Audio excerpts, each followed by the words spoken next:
కర్నూలు జిల్లా దగ్గర జరిగినటువంటి బస్సు ప్రమాదానికి సంబంధించి దాని మూలాలన్నీ వెతికి తీస్తే ఇది ఒక్క మాటలో చెప్పాలంటే ఇది సర్కారీ హత్య, ఈ ప్రభుత్వం చేసినటువంటి హత్య.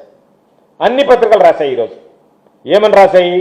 2:20 నుంచి 2:40 మధ్యలో యాక్సిడెంట్ జరిగింది. ఆ బస్సు ప్రమాదం జరిగినప్పుడు పోలీసులు ఇన్వెస్టిగేషన్లో ఏ పరిస్థితుల్లో బస్సు ప్రమాదం జరిగిందనేటువంటిది విచారించారు.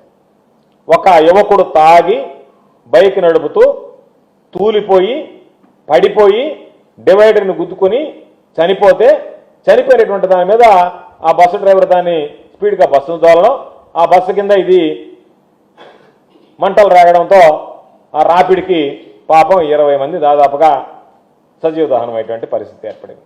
ఆ సమయంలో ఆ యువకుడు అందుబాటులో ఉన్నటువంటి బెల్ట్ షాప్లో మద్యం సేవించి వెళ్ళడమే.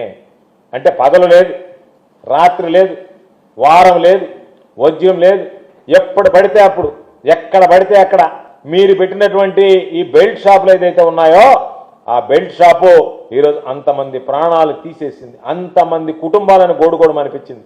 కనీసం ఆ ప్రభుత్వం దాని గురించి అయినా పట్టించుకునేటువంటి పరిస్థితి ఉందా?